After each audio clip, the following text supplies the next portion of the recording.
Tonight we're going to be talking about the pitfalls of self-diagnosis.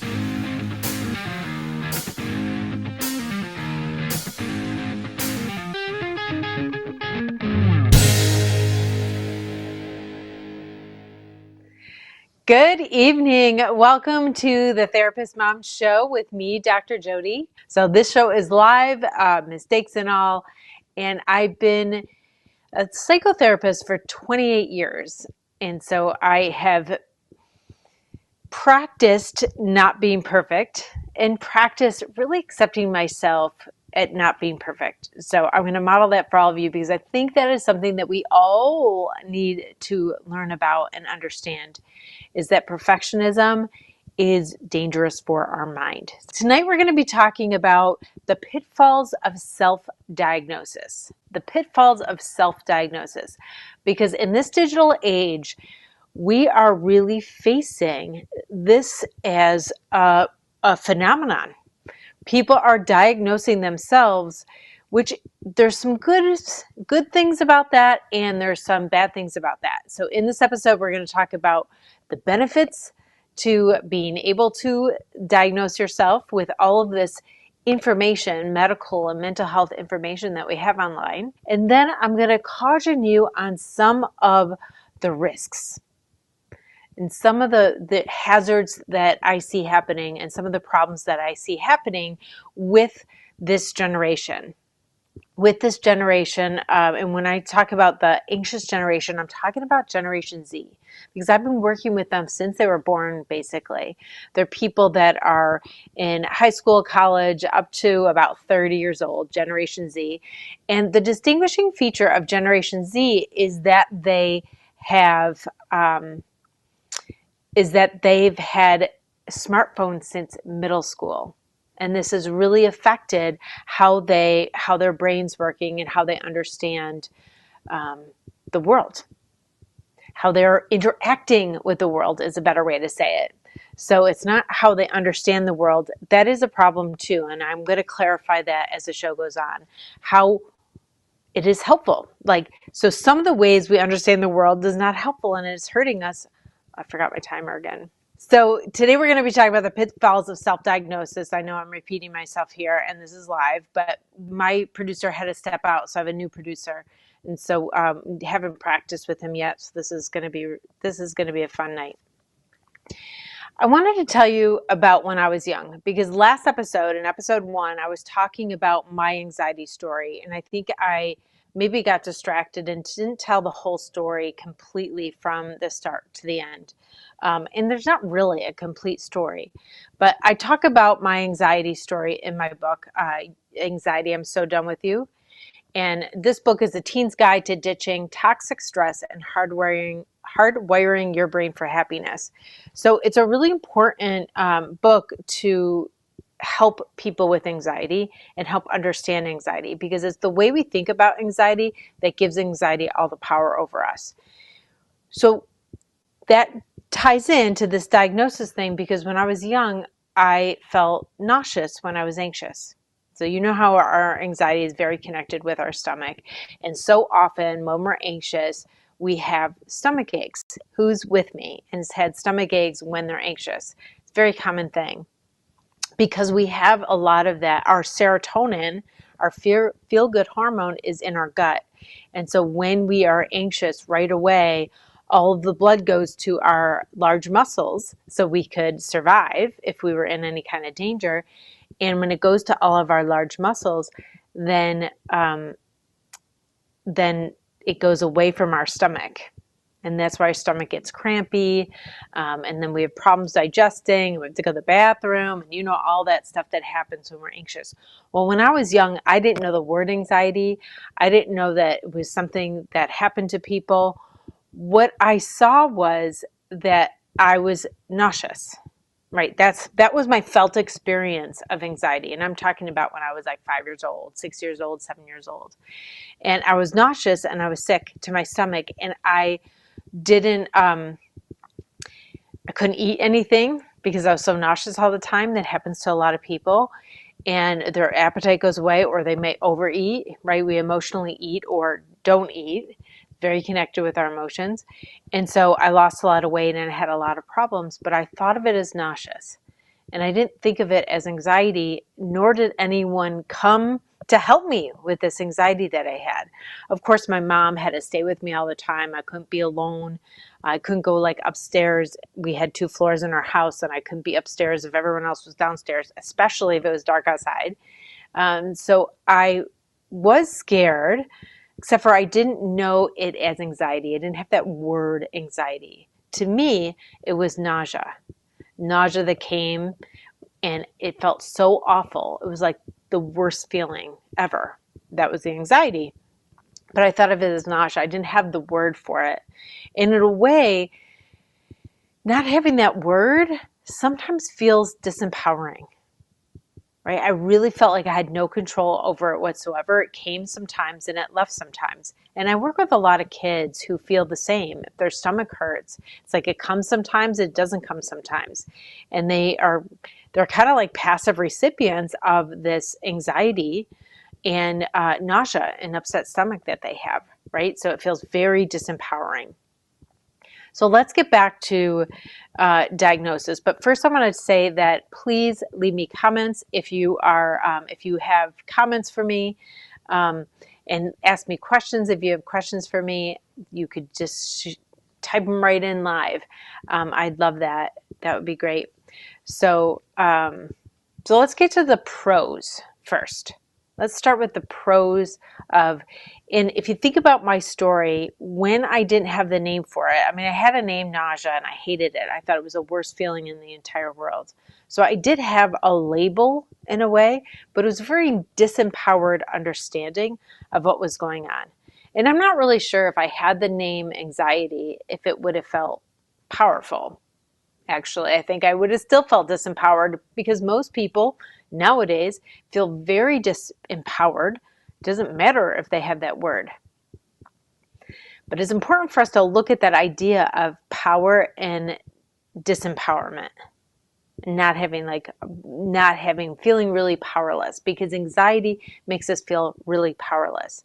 And I would argue that our powerlessness that comes from the messages in our culture all the time, having our phone in our hand all the time. And there's many, many messages that are coming through 24/7. And these messages leave us feeling powerless, worthless, and out of control. Powerless, worthless, and out of control. So it's not the anxiety that makes us feel powerless. It's the powerlessness that causes us to have anxiety.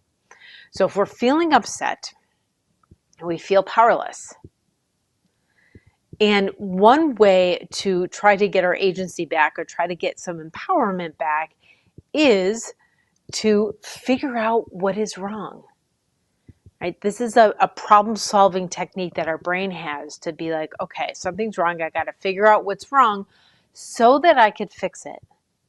And so we have this drive or this understanding that if we knew the problem, it would give us a leg up into fixing the problem. And so that's why this is so attractive, to be able to diagnose ourselves or to be able to understand our problems in a way. And that's why all of these, incredible research centers, they're putting a lot of content online so that people have information that they didn't have before, unless they had like big medical books, which were constantly going out of date, right? Because things are being learned all the time. So with this internet, and we have so much capacity to have the most updated research on all of these things, it's just been life-changing to all of us. It gives us empowerment to not delay, because we have to go through so much to get the information. We don't delay, and we're getting the information quicker so we could do something about it. So we feel a little bit more empowered. So empowerment is one of the pros of us being able to diagnose ourselves, to getting all this information online. With mental health, we're going to talk about it in the next segment, but with mental health, there's a little bit of risks, and I'm gonna go over the risks because I want you to have the benefits from being able to have this information without having some of the risks. So the second thing is we have access, right? There's access to knowledge. In a lot of communities that have been disempowered in general, like from racism or economics, they've been disempowered in so many ways, like structurally have less access to things that other people have access to. And this knowledge is available to everybody.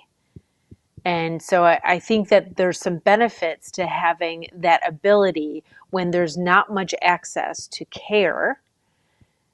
For a lot of people, there's not much access to care, and so they do have access through this way to be able to watch videos and get an understanding of what's going on for them and maybe have some tips on what to do about it.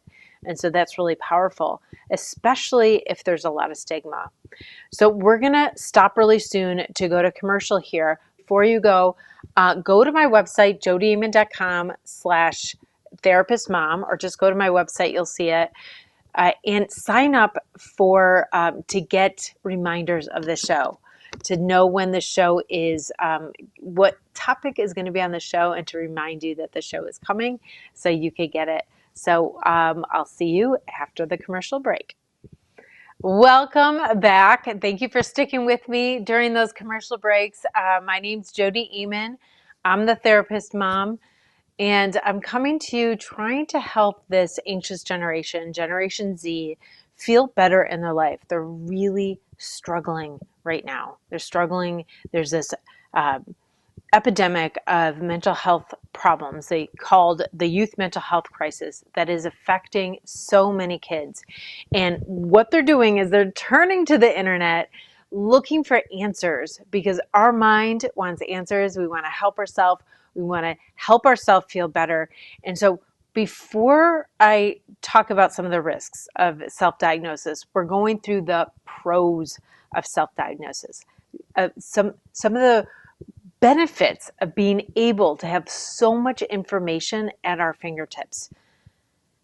And not only information at our fingertips, but ideas on how to make ourselves feel better.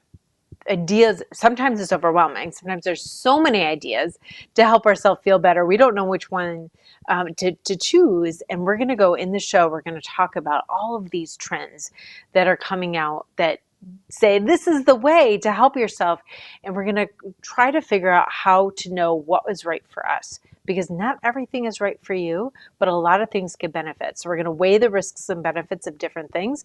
And tonight we're talking about self-diagnosis. So we're talking about the pros. We talked about that it was empowering.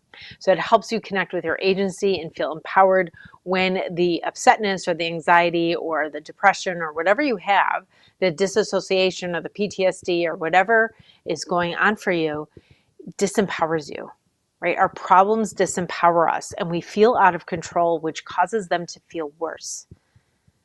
And adds problems on when we feel out of control, because we have this problem, and then we have like anxiety on top of it, or sadness on top of it, or negative self-judgment on top of it. So it increases your empowerment to be able to get information about yourself. It also gives you access.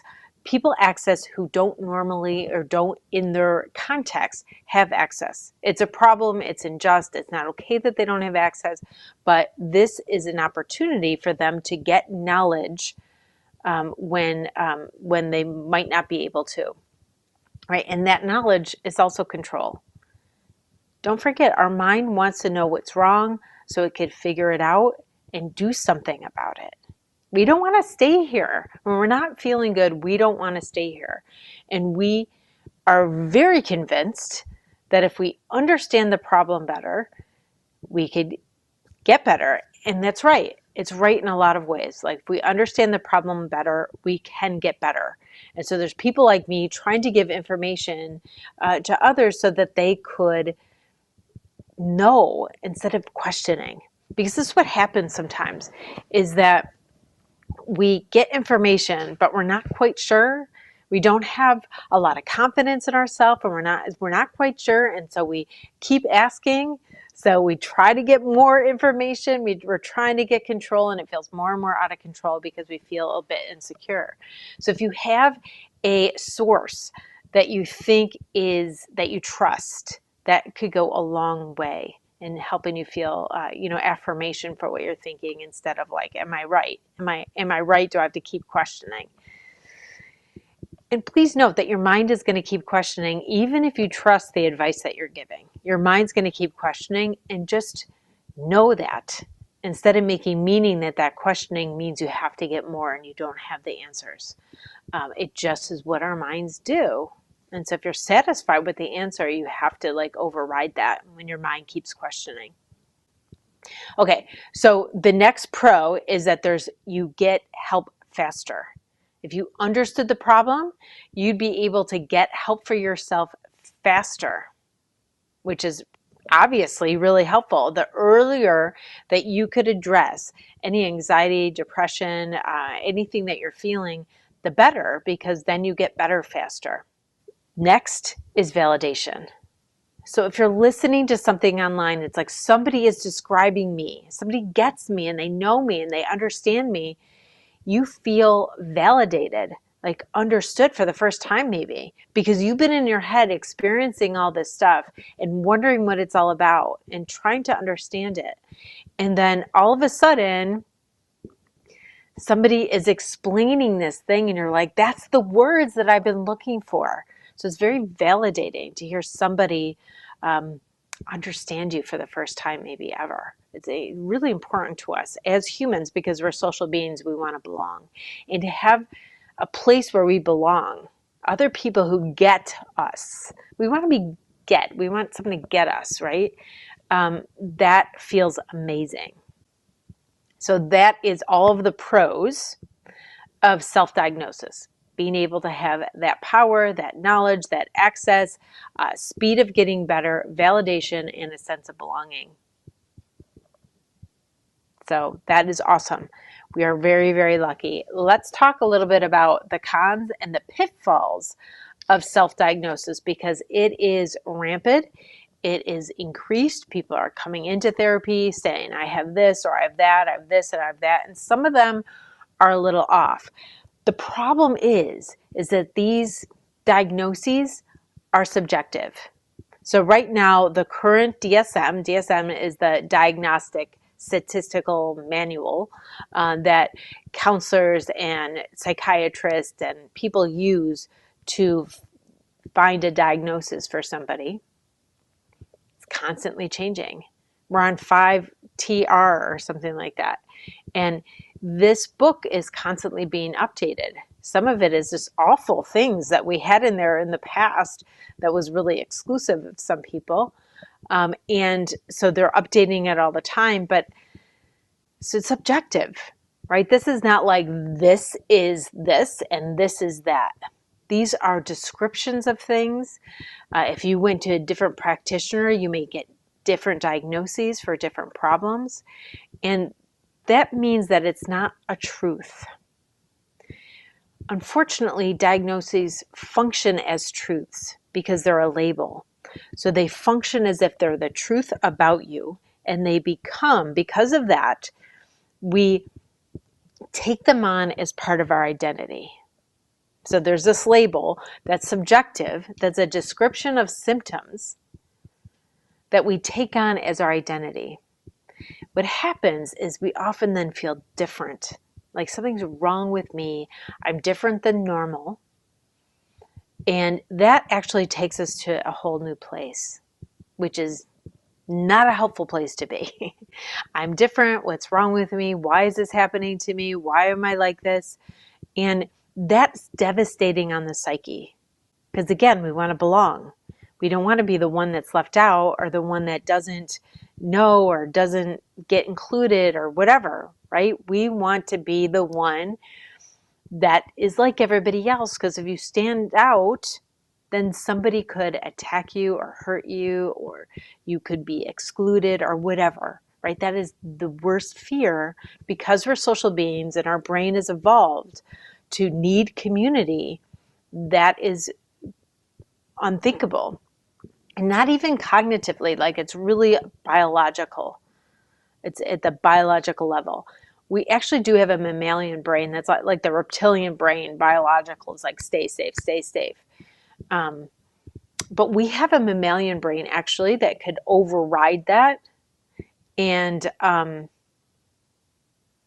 that's what I'm going to teach you to do in the show. If you stick with me, I'm going to teach you to do that in the show, how to override all of those feelings that are there, and by habit you have them, and you don't know where they came from. They're kind of regular human responses to the context of what's going on. I'm going to teach you how, in each case, to override it with your mammalian brain. All right, let's keep going with the cons here. And then before our commercial break, I wanted to finish up these cons of self-diagnosis, the hazards, the reasons why it's just maybe not a good idea. And, you know, they're just words.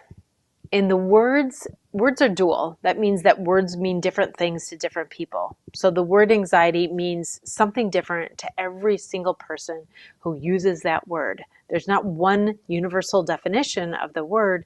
And so people are really not sure if they have it or not.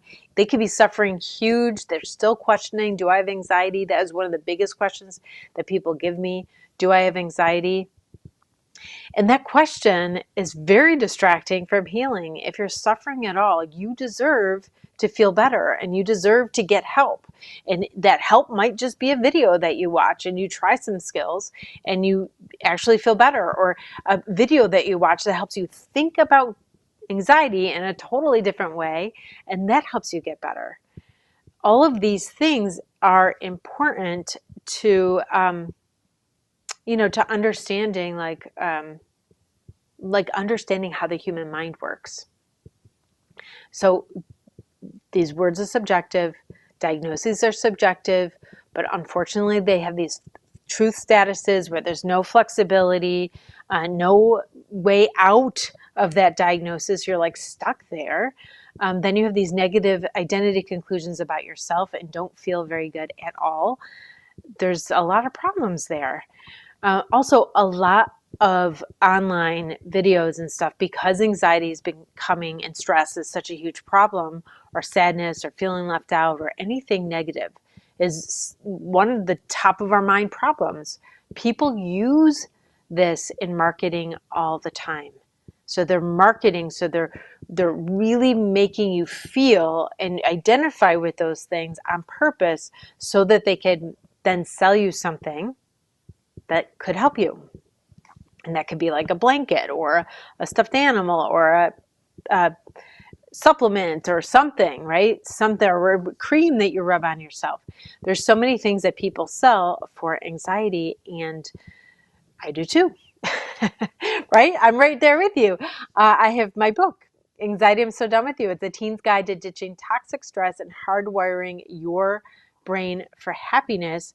And so before we go to the commercial, I just wanted to mention this book again because it could help you feel better, actually, because it helps you understand anxiety, right? You're not going to pop a pill, you're going to do the work, but this work is going to be sustainable and long lasting. I don't care how long you've had anxiety, how long you've had depression, this book could help you feel better.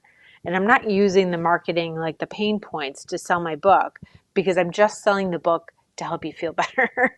I'm not selling like pills to pop and cream to put on and all that kind of stuff. So we're about to go to commercial break. And when we come back, I'm going to talk a little bit more about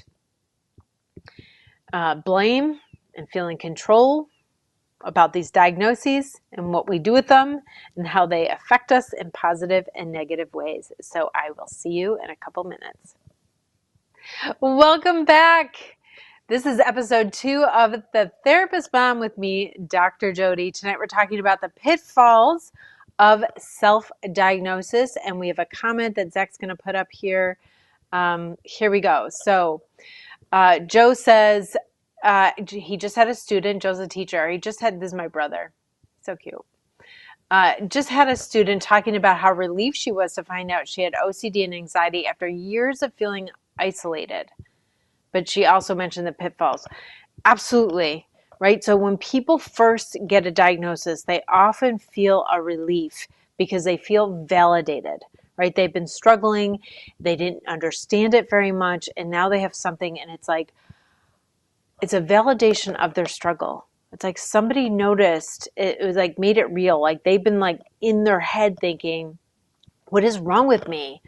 Everyone could do stuff and I can't do it. Everyone could do stuff and I can't do it. What's wrong with me? I'm weak. And when you have the diagnosis, it does take a moment of that negative self-judgment off. So for a moment, you get rid of this negative self-judgment. You're like, it's not me. It's this diagnosis, right? It's this thing that I have. It's not me. And it's a relief. But our brain doesn't let us stay there too long, unfortunately, because too soon that negative self-judgment kind of comes back and says, but maybe you could have stopped it. Maybe you did cause it. Maybe everyone else could get it over it. And I could, people online say they got through it and I can't. Right? So our mind wants to find a problem, wants to judge us harshly. Stay tuned because episode 5, I'm going to talk all about this. I already have my subjects for the next couple shows. If you want to know what the next couple shows are, I'm going to put this in front of my face. JodiAmon.com/therapymom or JodiAmon.com, and you'll see it on there. You could get a free video called Finding Your Inner Compass. It's for young people, but all ages are going to love this video. JodiAmon.com, and then you get reminders about my show. So Joe, I understand what your student is saying, that there is some relief, like some validation. But too soon, it's a validation of the problem and not a validation of the person, right? Because it's a validation of their struggles. So right away you feel a bit of relief, but soon you feel sort of like, oh, I have a problem, right? I have a problem. Like it becomes bigger and we begin to perform it even more when we take those identities into ourselves, like I am OCD or I have anxiety or I am anxious, right? We take the very identity into ourselves and then there's nowhere for us to go to feel better. It's like concluded. And that's why it sticks and lasts a long time. And then we don't believe that we can get better because if you have that diagnosis, you might not be able to get better. Our emotional problems come out of the context of our life. They come out of the context of our life. Yes, maybe OCD, maybe a little bit more genetic, but a lot of times that's learned too in response to feeling out of control. So if you have some kind of experience in your house that you're feeling out of control, a lot of times OCD is a response to that, to try to get in control. Of course, it makes us feel more out of control. And then we try to get in more control again and we double down. And that's why OCD is really, really hard to have and experience. But people do get over it. I've had a lot of clients and got them through it. But it's a way of thinking about it that makes all the difference. It's the way you think about your problems. But when you have a diagnosis, it feels like it's a truth. And then we feel stuck into it. What it also does is we want to defend. We have it creates, oh, I have limitations on what I can do because I have this diagnosis. So we think I have limitations. And you see it's hard to get up. You see it's hard to do stuff. You see, because it's hard when you're in emotional turmoil at all, things are hard.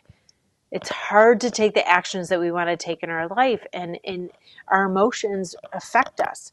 Like analysis paralysis. Like we overthink too much and it's hard to go forward and do anything because we're overthinking and hesitating.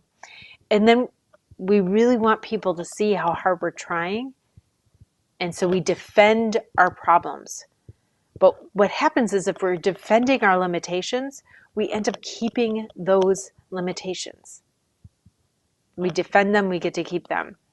And so that is a big pitfall of self-diagnosing, because then we tend to defend and we think we're advocating. So we think we're doing it good for us. We're advocating, but we're concluding more and more, solidifying, building up more and more that we have those limitations. And when we take those limitations into our identity, we begin to perform ourselves that way. I'm not saying it's your fault if you're feeling bad. I'm not saying it's your fault if you have OCD. It comes out of the context of our life. It could happen to anybody. What I'm saying is there's hope that you can feel better. I hope that's clear. It's like, I'm not judging you. I'm not saying like, you don't really have OCD. That is a huge problem. And if you experience OCD, I see you and I know how hard that is. It is awful. And I hope Joe's student is listening. And so she could feel like there is hope still, even though somebody gave you that diagnosis, that you could do something different and retrain your brain to do something different, because this has become a habit, because it feels controlled to the OCD, though it feels out of control to you, I'm sure. All right, so I think that I really want to start this campaign, this like worldwide campaign to notice people's efforts. If we noticed each other's efforts, in today's day and age, like any kind of initiative that people take, it's amazing. I'm absolutely, completely amazed, because there's so much in our head that stops us from taking action and doing things that we want to do. All of our overthinking saying, you can't do that. What's the point? You're going to fail anyway, and yada, yada, yada. If we had this campaign of noticing the things that people do in the midst of this mind telling them not to all day long, I think we could change lives. First of all, we'd totally get rid of the mental health stigma, because I think that's why people advocate for their limitations, is because they want people to notice their efforts. And if people notice their efforts, they'd stop defending their limitations, and they'd start stepping more and more fully into those skills that they're using to cope and feel better. So really, really cool. Okay, I think I might have another comment here. No. Okay, so I had a heart, I guess. I see it on my screen. Thank you. Thanks for the hearts. Okay, so we have a few minutes left before we go to our last commercial, and then we'll wrap up the show. But I have something, hopefully, that you'll love in the end here. But right now, I want to talk about control again, because all of this, right? All of this self-diagnosing stuff is about us trying to get control in a world where we feel out of control. And so if you stick with me in the show, that's going to be a theme running through, is how to actually feel in control. Like a sustainable control, like an agency that you have, agency and authority that you have in your life that could help you feel better and not feel so bad. So you want to, I hear you, Zach. Okay, so we want to feel that sustainable empowerment for ourselves. And that's the fastest way that we could feel good about ourselves. If that's diagnosing yourself, okay, but be aware that once you feel a little bit in control, that quite often you feel out of control again. It's just like doing the OCD compulsions. You feel in control for a moment, and then you feel out of control again. Same thing with self-diagnosis, right? Or so many of these coping mechanisms that we do. We feel in control sometimes for a moment, and then we feel more out of control because we have done that thing that doesn't feel like a good coping mechanism. So you could lump this right in. All right. So instead, we feel like we want to blame something. Right? We're busy blaming ourselves. We want to defend ourselves and be like, I didn't want this. I didn't do this to myself. We're like, you must have, because everyone else is fine but you. You must have done this. And we're like, no, but I didn't. I would never ask for this, right? Do you see this blame game that we do in our head all the time? We want to blame ourselves, and then we want to blame the diagnoses. We want to blame ourselves, blame the diagnoses, but we're actually just fighting back and forth. That feels out of control. So our brain's trying to figure it out, trying to get control, and it feels more and more out of control. Blame's like the fastest way to get order if you don't feel like you have order in your life. Like if you feel powerless, if you feel out of control, you want order, and blame's the fastest thing we could do, except for we don't know quite what to blame. And so we keep going back and forth, back and forth. So what you want to do is be like, okay, I have this problem because the context of our world is such that this is how my brain's reacting. This is a regular human response to our modern world. That doesn't mean I'm stuck here and I have to live like this. I can do something about it. I could override it, but if I understood it. So instead of self-diagnoses, let's understand our emotional problems as a result of the context of our world. We have something to blame. That is the right thing to blame, not the wrong thing to blame. And we actually are not distracted, and we can take in all of those awesome thoughts and ideas and how to help ourselves feel better. So we're going to our last commercial break in about 30 seconds here. I want to remind you, go to jodiaman.com and sign up to get that Finding Your Inner Compass free video. And I will give you some, oh, thanks for putting that in the corner. And I will give you reminders about what we're going to talk about each Monday or who the guests are going to be on here. So again, check out my book. So we're going to come back from one last segment. And I forgot, I have notes here somewhere, but I forgot what I was going to talk about, but I think you're going to really love it. So stick with me for the last 2 minutes of the commercials, and we'll see you then. Hello, thanks for sticking with us. You're watching the Therapist Mom Show with Dr. Jodi. I'm so happy to spend this time with you tonight. Thank you, everybody. If you are watching this as recording, it's okay to still put comments in here, and I'll jump back in and answer you. I love that. Or you could come on over to my YouTube channel too. It's at Dr. Jodi. So, okay, so we just have a couple minutes left. I'm going to wrap us up for tonight. Some of the pros and the cons and the pitfalls of self-diagnoses.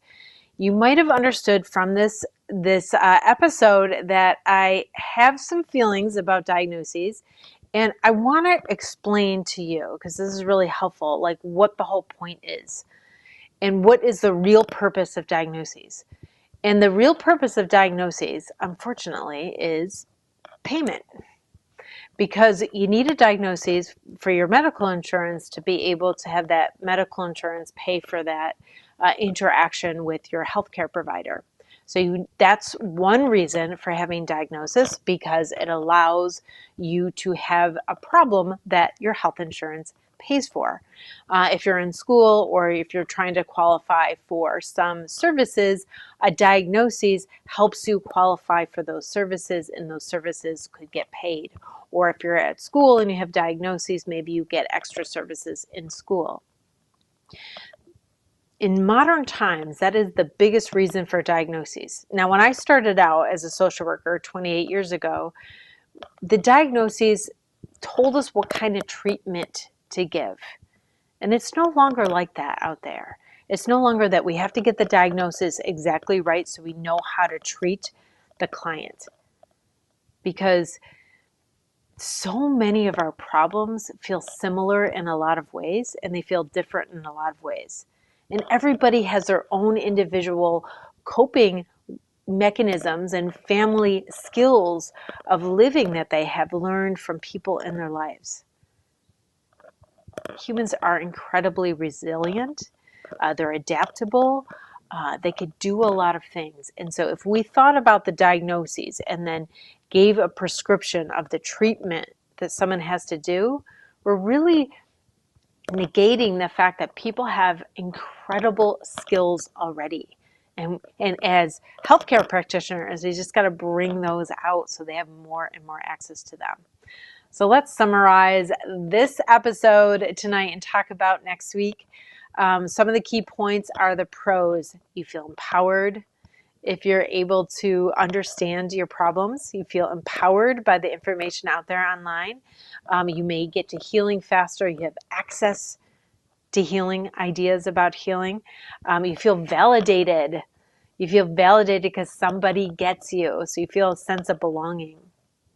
Some of the cons, let me remind you that It can mean anything that you want it to mean.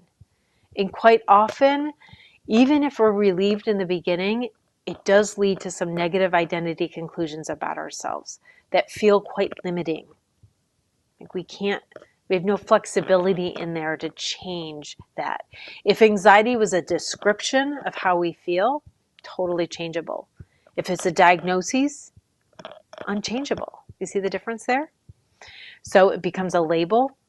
Humans don't really like labels too much. Either we want to protest that label or we want to surrender and give up on trying because we have that label.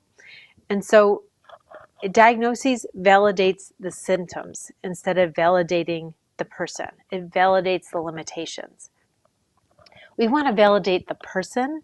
We want to validate their effort because that's going to give them energy to sustain that effort. This is a secret. Happy people, they generate their own happiness. Sad people feel like happy people are just happy. And they feel like they're all happy. First of all, you don't see what's going on in someone else's head. It's not what you're thinking. But if you validate your efforts instead of validating your symptoms and limitations, you are going to feel so much better. So thank you so much for watching this episode with me. I'm flying solo tonight. Next week, you'll see my daughter back on. We're going to have some fun. We're going to talk about dreams. So please sign up for reminders because then you could send me some questions or send me some of your dreams because I'd like to hear about them and I'd like to analyze them. As a therapist for 28 years, I've been talking to my clients about their dreams, good and bad, for all of this time. And it's really fun. Dream work is really fun work. And so we're going to have a blast, Lily and I, next week. And so I hope you join us then. In the meantime, go grab a copy of my book and head over to my website. And other than that, let that you want to be shine through.